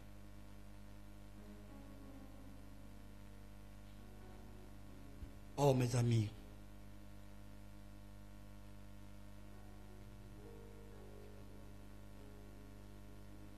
ceux qui sont soumis à Dieu vivent dans la crainte de Dieu. Parce que quand tu as reconnu Dieu comme l'autorité, automatiquement, tu as une profonde révérence pour lui. Donc, tu vis dans la crainte de Dieu. C'est pour ça que Joseph dit, je ne peux pas commettre un si grand péché contre Dieu, parce qu'il craignait Dieu. Et comme sa vie dépendait de Dieu, il avait un profond respect pour Dieu. Quand Dieu demande à Abraham de sacrifier Isaac, Abraham le fait. Dieu dit, maintenant il sait que tu me crains. Je sais que tu as un profond respect pour moi. Ceux qui sont soumis à Dieu respectent Dieu parce qu'ils ont l'autorité de Dieu sous leurs yeux. Ils savent de quoi Dieu est capable. Ils savent ce que Dieu est capable de faire. Ils connaissent que Dieu est terrible. Ils savent que si Dieu ferme une porte, personne ne peut l'ouvrir. Si Dieu ouvre, personne ne peut le fermer. Ils savent ce que Dieu est capable de faire. Donc ils respectent Dieu. Ils ne cherchent pas la colère de Dieu dans leur vie. Ils ne vont pas provoquer Dieu. Ils ne cherchent pas à entrer en conflit avec Dieu. Ils le craignent. Ils le redoutent. Donc, ils vivent dans la dépendance de Dieu, dans la crainte de Dieu. Ils marchent dans la crainte de Dieu. Tous ceux qui sont soumis à Dieu ont une crainte révérentielle pour lui, ont une profonde estime, une profonde considération pour la personne de Dieu. Est-ce qu'il fait que pour tout, il le consulte?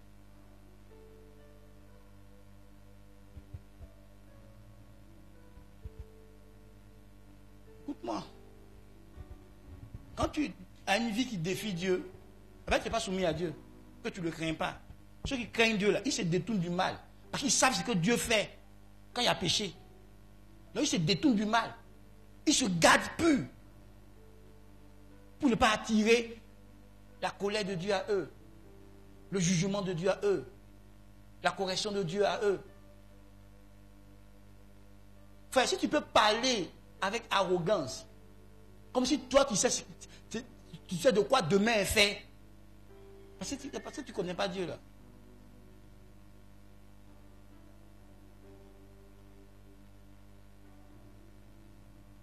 Si tu ne consultes pas Dieu pour faire tes trucs, parce que tu penses que toi, tu n'as pas besoin de lui. Ceux qui ont besoin de lui, ils le craignent. Ils ne mettent pas virgule où Dieu a dit, point. Quand Dieu a dit, il s'arrête là. Il ne fait pas ce que Dieu n'a pas dit. Il n'ajoute pas ce que Dieu a dit. Il ne retire pas ce que Dieu a dit. Il fait exactement ce que Dieu a dit. Exactement ce que Dieu a dit.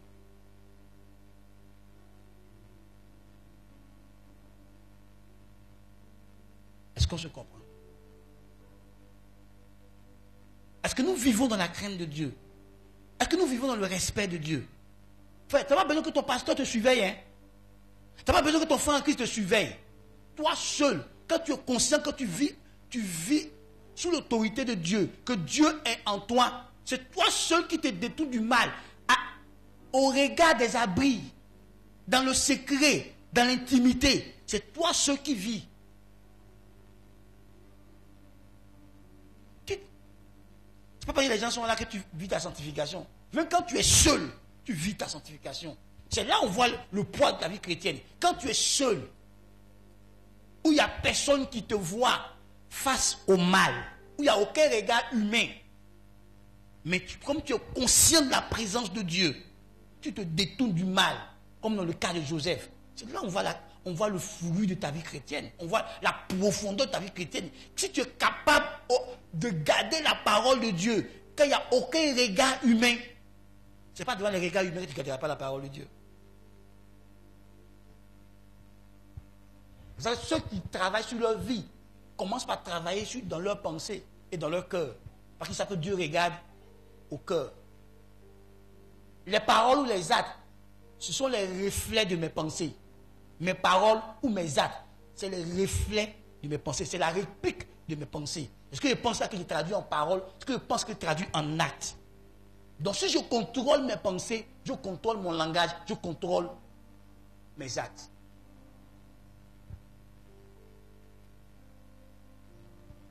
Frère, comment tu vis? Comment tu vis, mon ami?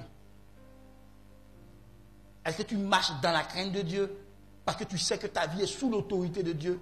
Vous voyez, on parle d'Enoch qui conduisit sa vie sous le regard de Dieu. Est-ce que tu vis sous le regard de Dieu? Avant de marcher avec Dieu, matin, Dieu lui a dit, Abraham, sois intègre et marche devant ma face. Écoute-moi, frère. Ce que tu penses, est-ce que tu cherches à savoir si ce que tu penses, Dieu l'approuve ou Dieu le désapprouve? Est-ce que tu t'assois pour demander la manière dont je fonctionne, la manière dont je me comporte, la manière dont je me conduis là, qu'est-ce que Dieu en pense? Il n'a pas dit qu'est-ce que toi tu en penses, ou mais qu'est-ce que les autres en pensent? Qu'est-ce que Dieu en pense? Qu'est-ce que Dieu de ça? Est-ce que Dieu est d'accord avec ta manière de fonctionner? Est-ce que Dieu est d'accord avec ta manière de vivre? Est-ce que Dieu est d'accord avec ta manière de penser? Est-ce que tu as l'accord de Dieu? Puisqu'on est censé vivre dans la communion. Frère, la communion, ce n'est pas quand tu pries. Hein?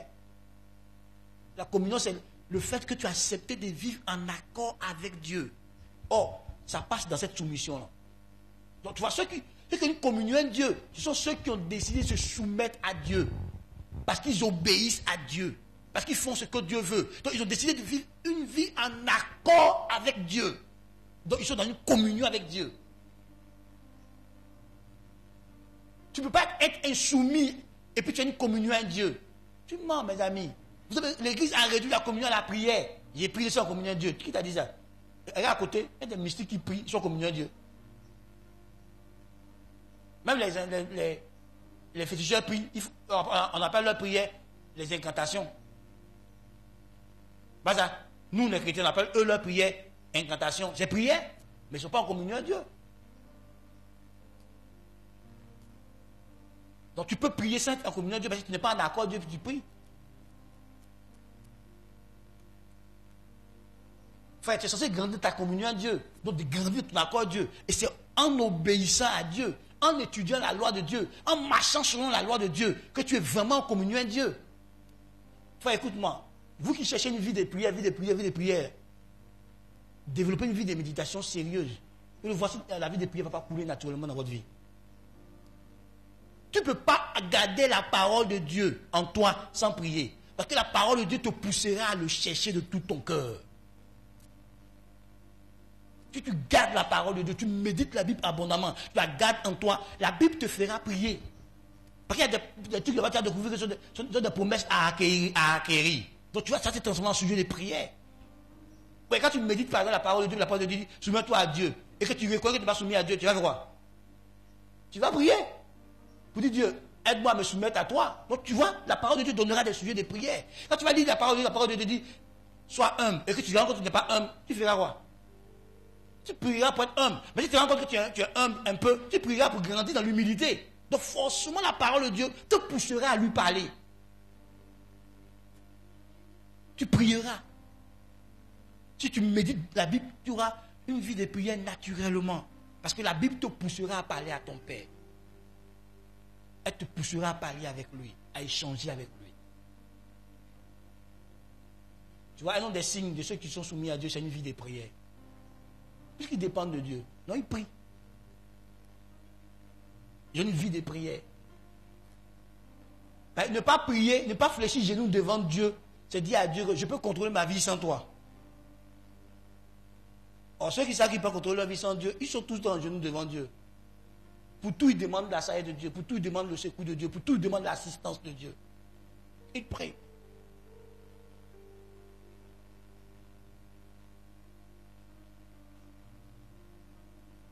Et je me donnerai le dernier signe. Après, toi-même, tu peux chercher d'autres signes dans ta méditation. Ceux qui sont soumis à Dieu vivent que pour plaire à Dieu. Ils vivent que pour plaire à Dieu. Parce qu'ils comprennent que s'ils essaient de se plaire à eux-mêmes, ils vont dévier. Ils vont s'opposer à une volonté de Dieu. À un moment, ce que tu veux, ce qui te fait plaisir à toi, est contre le plan de Dieu pour ta vie. Tu devras y renoncer. Donc si tu veux juste vivre pour te faire plaisir à toi-même, tu te retrouveras dans des problèmes. Tu verras que tu fais des choses et puis tu entendras le Saint-Esprit te dire, je n'aime pas ça, je ne veux pas ça, je ne veux pas que tu fasses comme ça, je ne veux pas que tu parles comme ça, je ne veux pas que tu vives comme ça, je ne veux pas. Non? Ils ont un cœur pour plaire à Dieu. Ils cherchent à plaire à Dieu.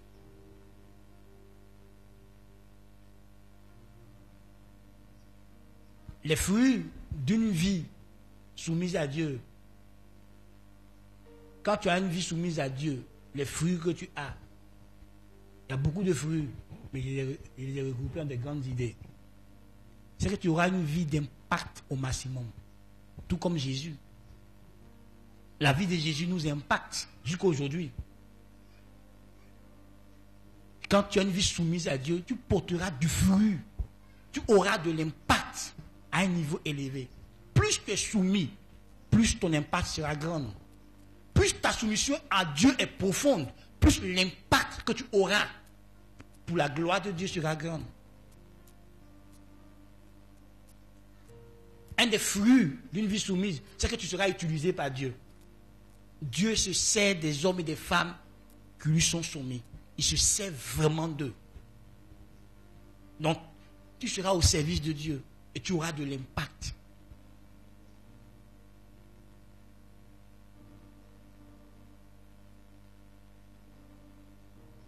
Quand tu es soumis à Dieu, quand tu vis dans la soumission de Dieu, tu ne produiras que de grandes œuvres que Dieu a préparées pour toi. Donc tu accompliras de grandes choses. Parce que Dieu a de grands projets. à réaliser avec toi.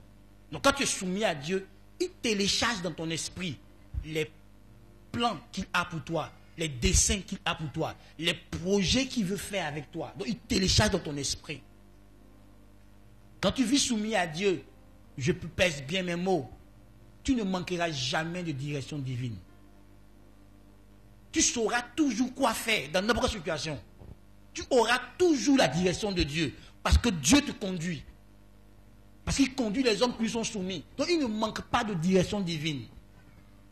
Ils ne manquent jamais de quoi faire. Ils savent ce qu'ils vont faire. Parce que Dieu les instruit. Dieu les enseigne. Il leur montre quoi dire. Il leur montre quoi faire. Dans toutes circonstances, en tout lieu, en tout temps. Donc tu vois frère, si tu es soumis à Dieu, c'est une bonne chose. Parce que Dieu te montrera le chemin de l'accomplissement de ta destinée. Il te montrera toujours quelle voie emprunter. Qu'est-ce que tu dois faire?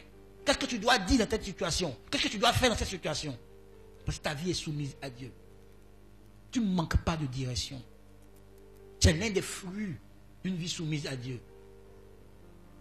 Quand tu es soumis à Dieu, tu as l'amitié de Dieu. La communion avec Dieu. Souvent, tu ne demandes pas des choses à Dieu, puis Dieu se révèle à toi. Comme dans le cas d'Abraham.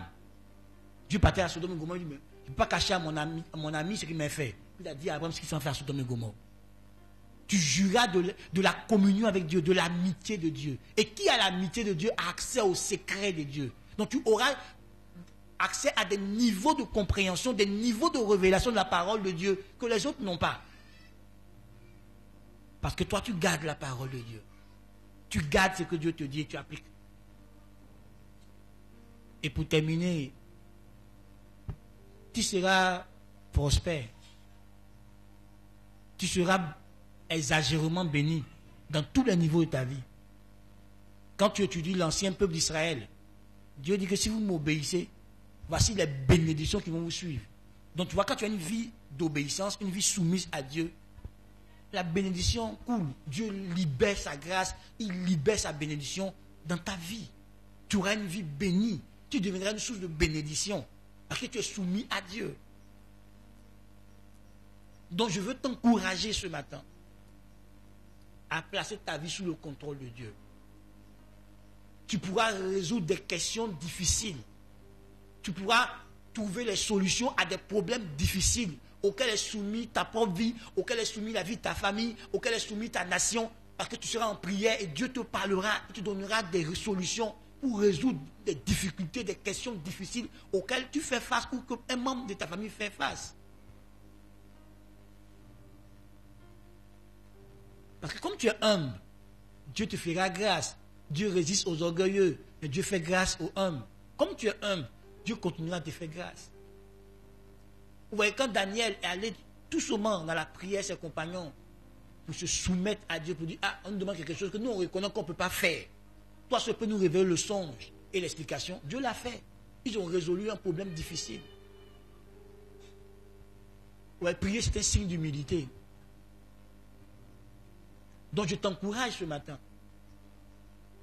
Si tu veux une vie bénie, soumets-toi à Dieu. Si tu veux que ton identité de race bénie soit manifeste, soumets-toi à Dieu. Si tu veux vivre dans la victoire, soumets-toi à Dieu. Ceux qui se soumettent à Dieu, même qui sont dans un terrain hostile, Dieu leur donne la victoire. Puis c'est Dieu qui les veut là. Donc quand tu les combats sur le terrain où Dieu les veut, Dieu les défend. Dieu combat avec eux et Dieu leur donne la victoire. Parce que ceux qui sont soumis ne sont jamais hors du plan de Dieu pour leur vie, ils sont dans le plan de Dieu pour leur vie. Frère, ils n'habitent pas quelque part s'ils n'ont pas entendu la voix de Dieu. Mais toutes les maisons où j'habite, j'entends toujours Dieu. Quand on cherche la maison, puis on me dit, papa, on a trouvé une maison ici, il m'en va. Quand il rentre dans la maison, si Dieu ne me parle pas, il dit cherchez encore. Si Dieu ne me parle pas, cherchez encore. Puis quand Dieu me parle, il dit voilà, c'est ici que Dieu nous veut. Donc là, on peut être là. Et on a découvert qu'à chaque fois, là où Dieu nous veut, on a toujours une mission à accomplir de la part de Dieu. Dans l'endroit où nous met. Tu vois, si Dieu me veut en Côte d'Ivoire, et que je me retrouve en France, ou même au Canada, parce que les gens disent que là-bas ça marche, j'ai souffert.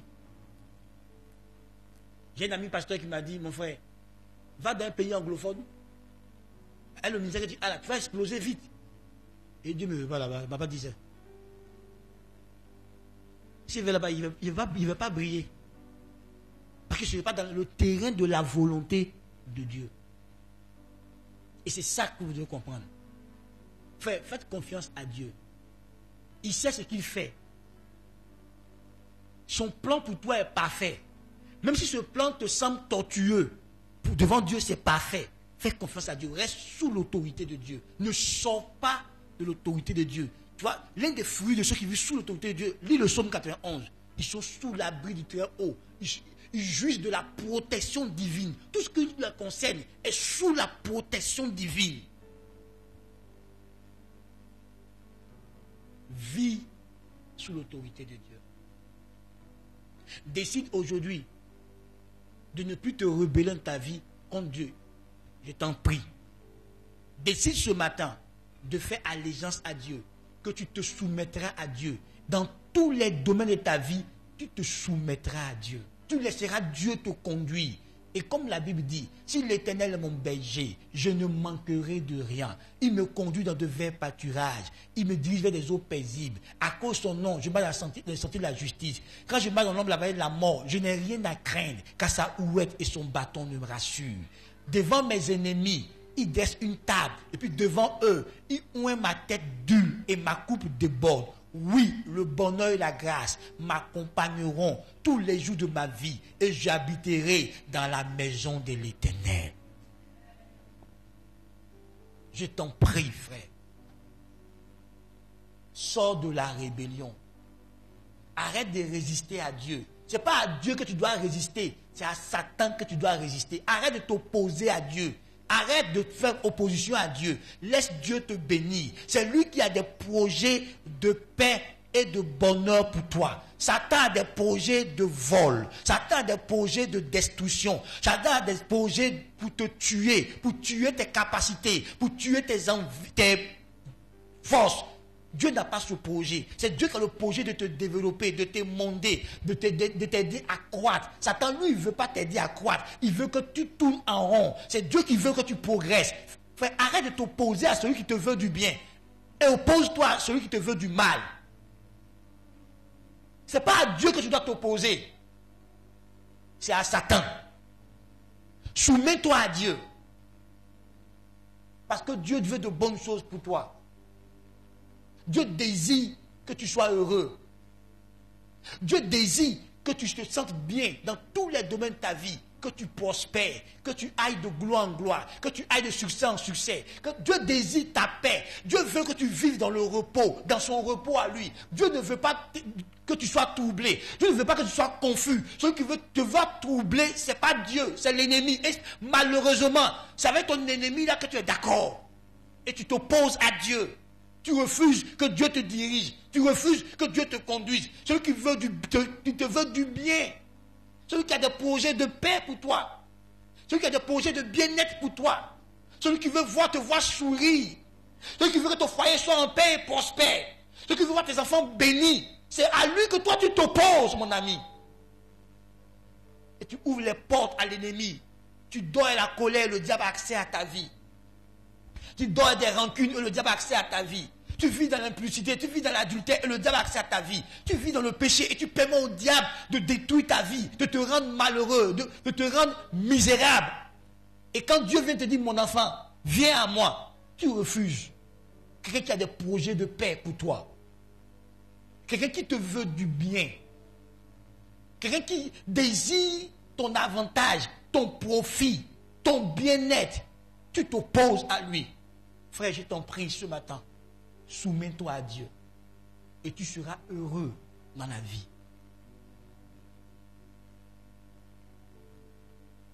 Soumets-toi à Dieu. Et tu verras que là où tu as connu la défaite, tu connaîtras le succès. Quand Pierre s'est soumis à Dieu, son échec à la pêche est devenu une pêche miraculeuse. Soumets-toi à Dieu. Il transformera ta honte en gloire. Soumets-toi à Dieu.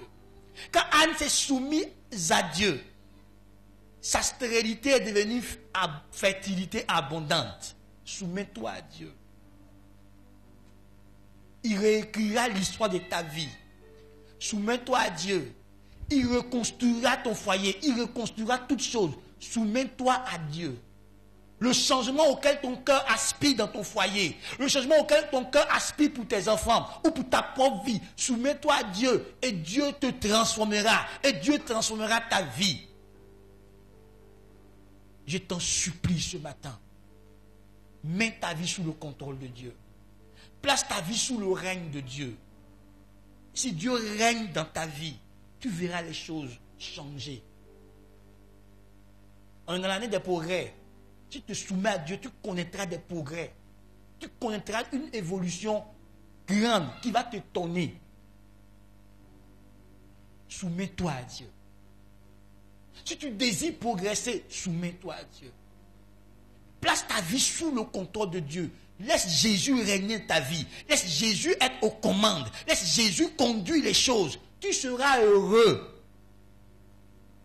Il combattra pour toi et t'assurera la victoire. Il mettra tes ennemis en déroute parce que rien ne peut lui résister. Il ne n'échoue jamais.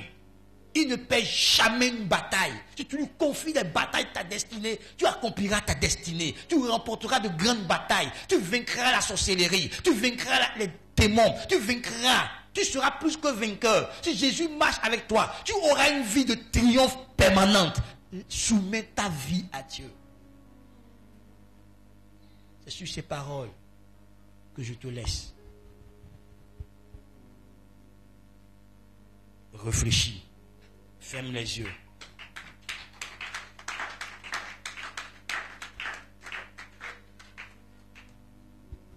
Tu vas prendre 1 minute ou 2 minutes. Tu vas légèrement fermer tes yeux et tu vas méditer sur ce thème. Me soumettre à Dieu.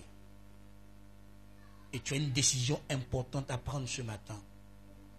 Une décision de destinée. Une décision qui changera ta destinée, qui changera le cours de ta vie. Décide ce matin de te soumettre à l'Éternel, ton Dieu. Tu as une décision importante, une décision capitale à prendre. Là où tu t'es rendu compte qu'il y a des domaines de ta vie qui n'étaient pas sous le contrôle de Dieu, tu vas décider ce matin de placer ta vie dans les moindres détails sous le contrôle absolu de ton Dieu. Si tu as pris la décision, présente ta décision au Seigneur. Dis au Seigneur, voici ce que j'ai décidé. J'ai décidé de me soumettre à toi. Aide-moi à me soumettre à toi. Parle au Seigneur, parle avec ton Père céleste ce matin. De lui, après t'avoir écouté, j'ai fait le choix, j'ai pris la résolution de te soumettre ma vie dans les moindres détails. Me voici ce matin, Seigneur. Aide-moi dans cette résolution que je suis en train de prendre, de vivre sous ton autorité, de placer ma vie sous ton commandement, sous tes ordres, de te laisser me conduire en toutes choses dans ma vie, Seigneur. De prendre toute décision en étant en accord avec toi, mon Dieu. D'exécuter ta volonté. Parle au Seigneur, parle au Seigneur. Présente ta décision, présente ta résolution au Seigneur ce matin. Prends la ferme résolution, prends une décision ferme de te soumettre à Jésus-Christ, ton autorité suprême. La vraie autorité, c'est lui. Celui qui a le droit de commander, de gouverner toutes choses et toute personne, c'est Jésus-Christ. Soumets-toi à lui ce matin.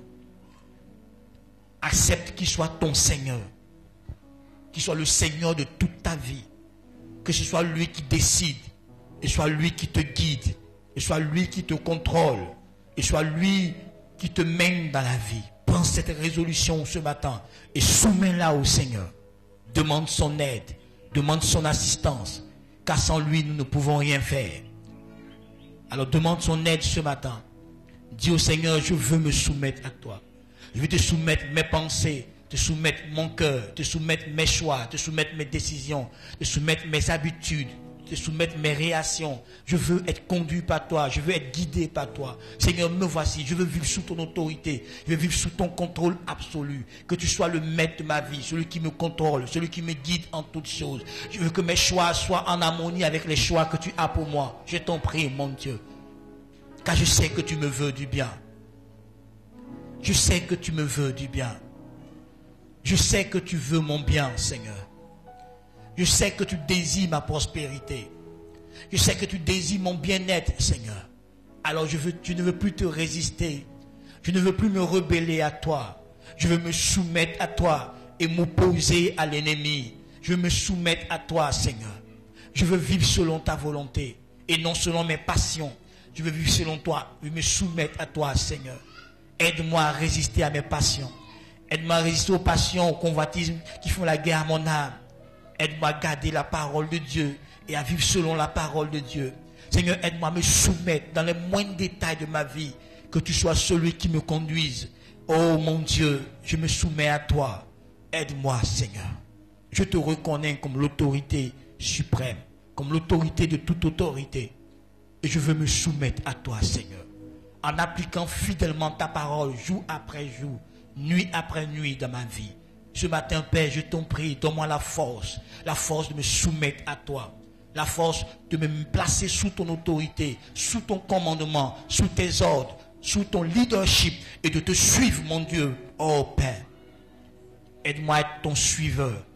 Aide-moi à te suivre, toi Jésus, mon leader. Aide-moi, Seigneur, à te reconnaître comme mon leader et à te suivre dans les traces. À suivre ton exemple, à imiter ton exemple. Tu as été soumis au Père en toutes choses. Demande d'être soumis, demande de t'être soumis en toutes choses. Demande de t'être soumis en toutes choses dans le nom de Jésus. Aide-moi, Saint-Esprit de Dieu.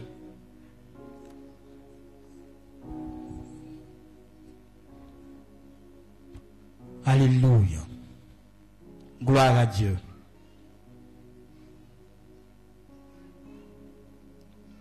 Que Dieu reconstruise toute ta vie. Qu'à partir de la décision que tu as prise de te soumettre à lui, que le pouvoir change de main. Que ton monde spirituel soit sous l'autorité du Saint-Esprit.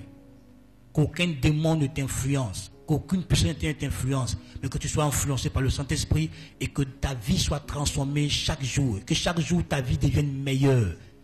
Que Dieu t'aide à améliorer ton quotidien chaque jour. Prospère. Évolue à tous égards. Que des défaites tu passes à la victoire. Que de l'échec tu passes à la réussite permanente. Que Dieu t'élève. Que tout ce qui faisait ta honte soit enlevé. Que Dieu te redonne ta dignité. Que Dieu te redonne ta gloire. Que Dieu te redonne ton honneur. Dans le nom de Jésus-Christ. Puisque Dieu est béni éternellement. Que tu sois béni. Que ce que tu fais prospère.